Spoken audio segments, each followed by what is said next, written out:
नमस्ते। Smile day. चलिए आज हम मिस्टर स्माइलर प्रशांत से जानते हैं।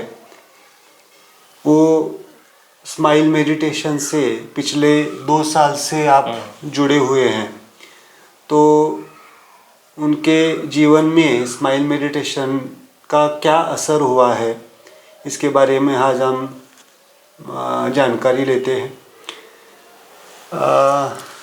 स्माइल डे प्रशांत, थोड़ा सा हमारे सब साधकों को, जो हमारे पेशेंट्स हैं, जो इससे जुड़ना चाहते हैं, उनको थोड़ा सा आप जानकारी दीजिए कि आप कैसे हमें ज्वाइन हुए और आपके जीवन में किस वजह से आप हमारे क्लिनिक पे आए और आपके जीवन में स्माइल मेडिटेशन का क्या असर रहा। जो कि हमारी चिकित्सा पद्धति है जहाँ पे कोई भी दवाई यूज़ नहीं की जाती है, बिना दवाइयों के कैसे ठीक होना है, इसको हम सीखते हैं। ओके, आप बोलिए। मैं 2 साल पहले किसी के रेफरेंस से सर के पास आया था। तब थोड़ा सा डिप्रेस था, कुछ याद नहीं रहता था, फैमिली प्रॉब्लम्स या टेंशन की वजह से। 2-3 साल से दवाई भी खा रहा था, एलोपैथी होम्योपैथी ऐसा दोनों मिक्स में चल रहा था। फिर इनके पास आने के बाद 6 महीने में वो पूरा बंद हुआ है और अभी 2 साल से मैं ट्रीटमेंट ले रहा हूँ, इनके साथ काम कर रहा हूँ। अभी 100% क्लियर हूँ और जो ध्यान में नहीं रहना या डिप्रेस, लो फील होना, वो पूरा बंद हुआ है और कंसंट्रेशन जो रहता है वो ज़्यादातर नहीं होता था, वो अभी बहुत इम्प्रूव हुआ है उसमें। अभी बहुत सी ऐसी चीज़ें हैं जो फिज़िकल लेवल में या माइंड लेवल में वो अपने आप को दिखाई देती है। ये थोड़ा क्रिया मुद्राएं या अप्लाई करने के बाद। ओके, आपके जो फिज़िकल सिम्टम्स थे, आप बताते थे कि आपके टैबलेट्स लेने के बावजूद भी, मेडिसिन्स लेने के बाद भी जो बॉडी का टिपिकल पेन रहता था आपका, वो पेन अभी कैसा है आपका? हाँ, वो अभी 90 to 95% कम है। 5% इधर उधर वो वर्कलोड के वजह से होता है, नहीं तो बहुत है। नहीं तो पेन किलर्स या वो जो स्पाइन का वगैरह प्रॉब्लम था उसके लिए मैं दवाई लेता था, वो अभी पूरा बंद है। वो बाद में वो भी दवाई काम करना बंद हो चुका था, मतलब वो भी उतना काम नहीं करती थी, अभी पूरा बंद है वो। अभी कुछ ऐसा प्रॉब्लम लगता है या कभी कभी दर्द होता है तो 1-2 मुद्रा अप्लाई करने के बाद 1-10 मिनट में वो पेन रिलीफ हो जाता है। पेन किलर्स की ज़रूरत नहीं पड़ती। और आपकी मन की स्थिति कैसी है? मन के जो विचार थे आपके, जो एक पैटर्न रहता था, है ना, डिप्रेस होने का, वो अभी कैसा है आपका मन? हाँ, ओवर थिंकिंग बहुत करता था मैं, इसलिए नींद पूरी नहीं होती थी। 24 घंटे में 5-6 घंटा मुश्किल से नींद आती थी और दिमाग में बहुत कुछ घूमता रहता था। वो कुछ ज़रूरी नहीं रहता था लेकिन वो घूमता रहता था। अभी वो पूरा बंद है, माइंड स्टेबल रहता है। कुछ पढ़ने के बाद याद नहीं रहता था, किधर क्या काम कर रहा हूँ समझ में नहीं आता था। ये थोड़ा पूरा अभी क्लियर हुआ है वो मेडिटेशन करने से।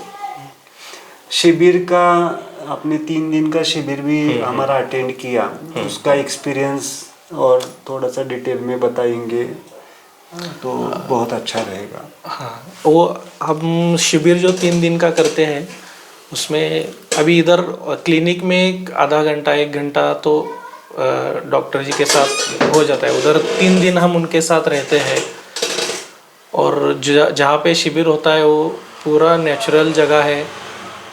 वो उधर का एनवायरनमेंट अच्छा है, इस वजह से अपने मन में एक अलग सा उत्साह निर्माण होता है और वहाँ वो अलग अलग मुद्राएं, क्रियाएं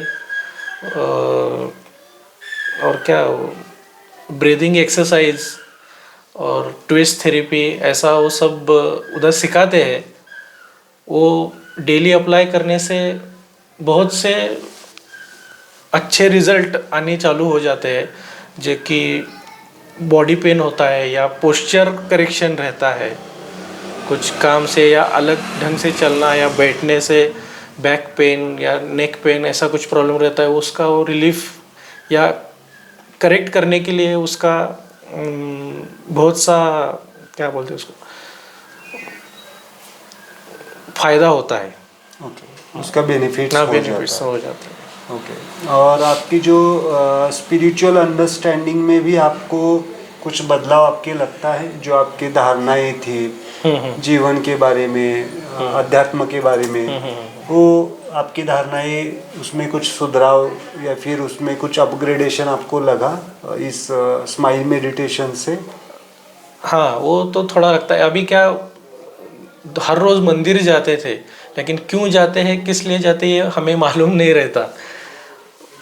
इधर डाइवर्ट होने के बाद ध्यान में वो समझ आ जाता है कि ये हम क्यों कर रहे हैं, किस लिए कर रहे हैं, और क्या ज़रूरत है, किसकी ज़रूरत है, क्या नहीं करने की ज़रूरत है, क्या करना चाहिए, इसका क्लियर अंडरस्टैंडिंग होना चालू हो जाता है और समझ जाता है कि क्या ज़रूरी है या क्या नहीं ज़रूरी है, किस पे ध्यान देना चाहिए या नहीं देना चाहिए, किस में टाइम स्पेंड करना चाहिए, कौन सी चीज़ है जो छोड़ देनी चाहिए या जिसमें नहीं कुछ कर सकते तो नहीं करना चाहिए। ये माइंड क्लियर होने में फ़ायदा होता है, इसका एक्सपीरियंस हो जाता है वो। इसे कहते हैं हम सत विवेक जागृति। अध्यात्म में कहते हैं उसको सत विवेक जागृति। मेरे लिए क्या ज़रूरी है, मुझे क्या करना है, क्या नहीं करना है, इसका एक कॉन्शियसनेस डेवलप होना, उसे कहते हैं हम सत क्लेरिफिकेशन हो जाता है हर बात का। ब्यूटीफुल। यानी ओवरऑल आप ऐसे कर सकते हैं, आपकी फिजिकल हेल्थ हो, आपकी एनर्जी लेवल हो, आपकी माइंड लेवल हो और आपकी स्पिरिचुअल ग्रोथ हो, इसमें बदलाव आपको समझ में आ रहा है। और पिछले मेरे ख्याल से आप 6 महीने से कुछ भी मेडिसिन आपने नहीं ली है ना? पहले तो आप एलोपैथी के पास गए थे, इवन आपने बताया था कि साइकोलॉजिकल भी ओपिनियन, साइकेट्रिस्ट का भी ओपिनियन आपने लिया था और होम्योपैथी भी लिया था, तो वो आपका छूट गया सब। तो हमारे जो आगे ज्वाइन होने वाले जो साधक है या जो कुछ भी पेशेंट के तौर पे ही आएंगे, सब स्माइलर्स है, उनको आप क्या मैसेज देना चाहेंगे स्माइल मेडिटेशन के बारे में? एक बात तो है कि हमें जो कुछ भी डिसीज़ या बॉडी पेन हो या बॉडी में कुछ भी रोग बोल सकते हैं, क्या बोल सकते हैं उसको, व्याधि बोल सकते हैं, हाँ, वो जो भी कुछ हमें होता है वो पहले हम एलोपैथी के पास जाते हैं। अर्जेंट रिलीफ चाहिए, अर्जेंट, हमें आदत पड़ गई है कि जल्दी जल्दी रिजल्ट चाहिए। उस रिजल्ट की वजह से दवाइयाँ हम इतनी खाते हैं कि वो जिस वजह से हम दवाई ले रहे हैं वो तो क्लियर होता है थोड़ी दिन के लिए, फिर वो दूसरे जगह इफेक्ट करता है और बॉडी का एक आध पार्ट खराब कर देता है। हमारे घर में भी ऐसा ही हुआ, वो हमने आंखों से देखा है। इसलिए मैं पहले ही होम्योपैथी या ऐसे कुछ रहता है उसमें थोड़ा मैं खुद रेफर हो जाता हूँ, उसमें ही पहले मैं जाता हूँ।